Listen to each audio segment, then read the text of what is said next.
Coming up, Iowa baseball gets the weekend sweep. And later, Hawkeye football is back. We have a look at Iowa's spring game.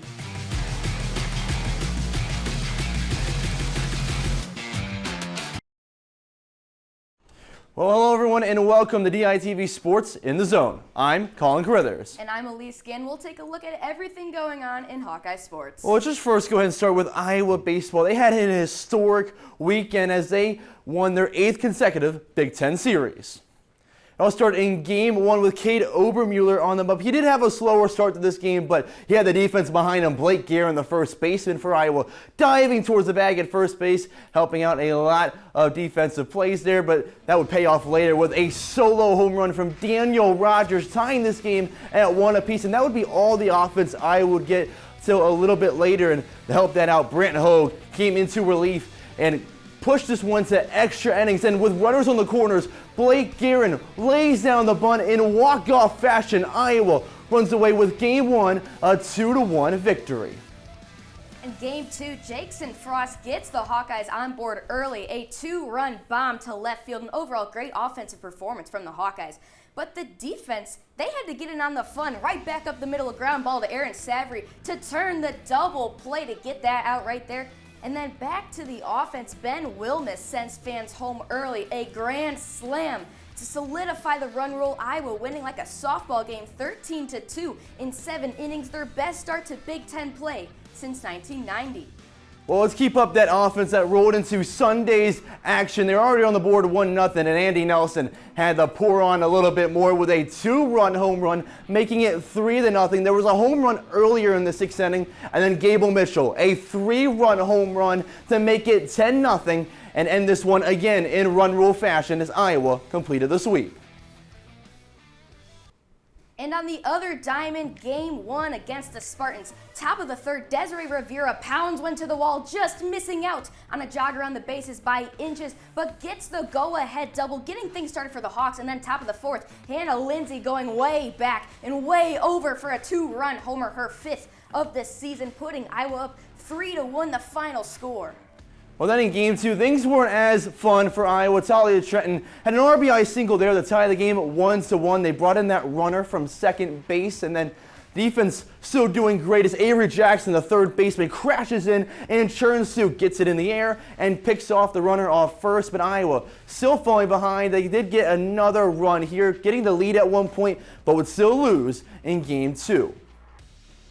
And the final game of the series, starting action right off the bat, quite literally, Talia Trenton, bases loaded, the freshman unleashes on this ball for a grand slam, adding 4 more runs to their lead, putting Iowa up 5-0. And then Jenna Young following suit in the next inning from way downtown, her 3rd home run of the season, adding another point to Iowa's lead. It is a home run frenzy in this series finale between the Hawks and Spartans, and Iowa takes the overall series 2-1.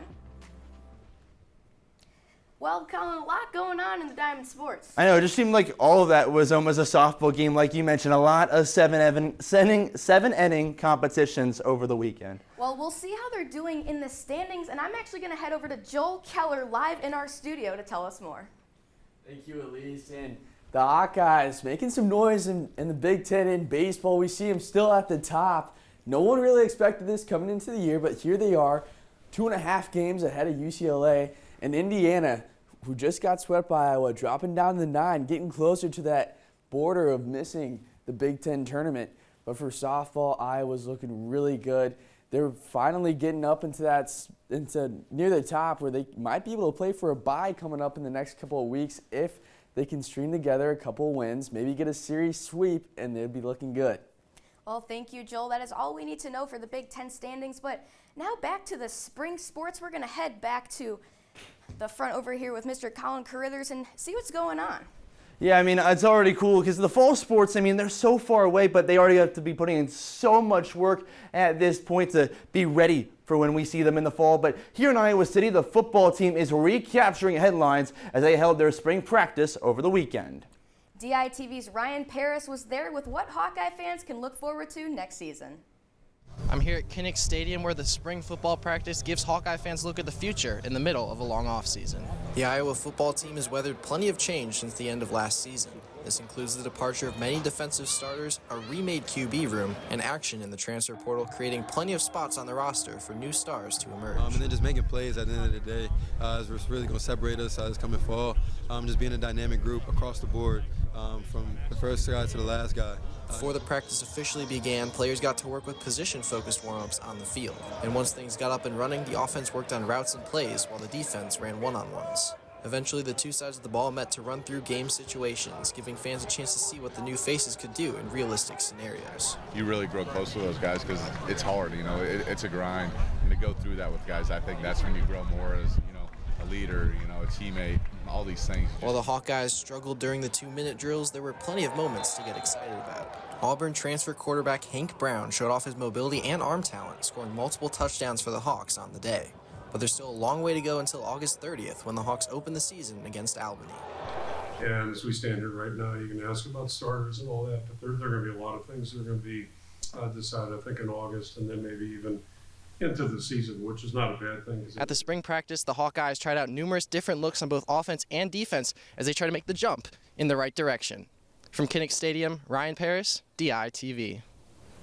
Well, I don't know about you, Elise, but I'm really excited to see all those new guys coming in with the Iowa program. Yeah, Colin, not just the new guys that are going places, but we got some guys going pro to the NFL, and that's why we're going to toss it to Cole Krieger in the newsroom. That's right, guys. The Hawkeyes saw a flurry of action this weekend. In the 3 days of the NFL draft, 5 Hawkeyes were selected. Running back Caleb Johnson was the first and only Hawkeye to be selected on day 2, going 83rd overall to the Pittsburgh Steelers, where he'll compete for the starting spot with Jalen Warren.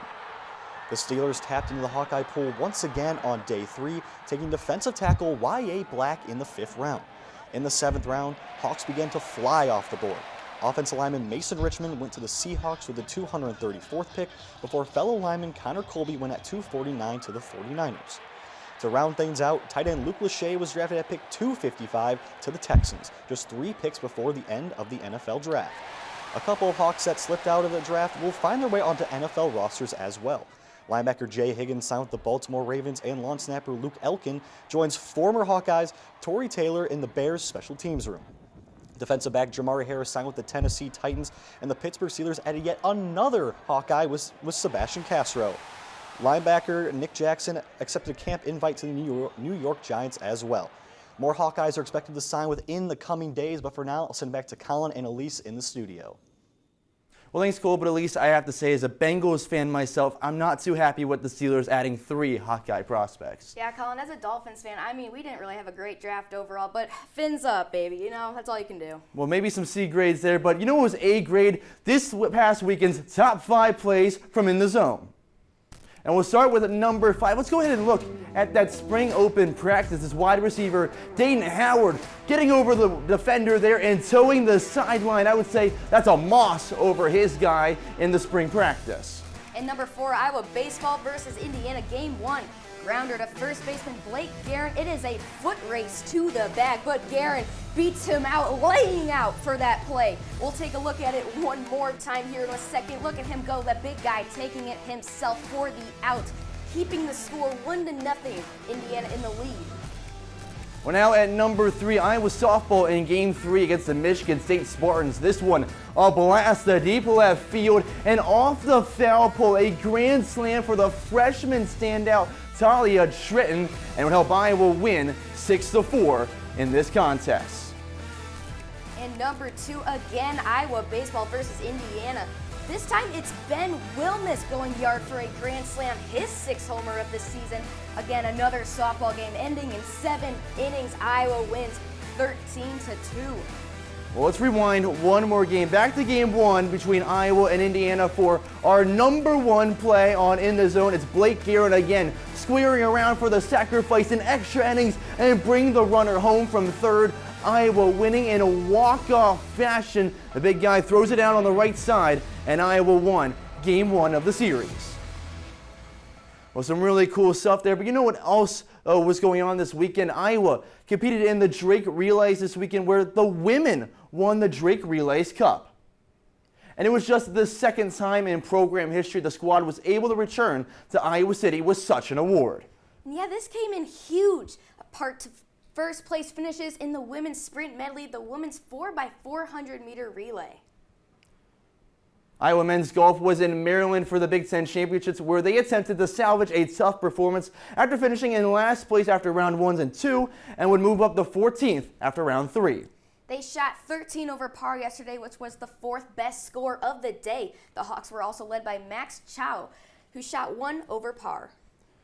Well, then 3 members of the Iowa women's wrestling team also placed in first this past weekend in 2025 U.S. Open. Brianna Gonzalez, as well as national champions Kennedy Blaze and Kylie Welker, all won their respective weight classes. And with that, each of them now have secured an appearance in Final X, a U.S. wrestling event where they will compete for a spot on the national wrestling team. Well, thank you for tuning in here to DITV Sports in the Zone. For Joel Keller, I'm Colin Carruthers. And for Cole Krieger, I'm Elise Gann. We'll be back next week, but until then, stay in the zone.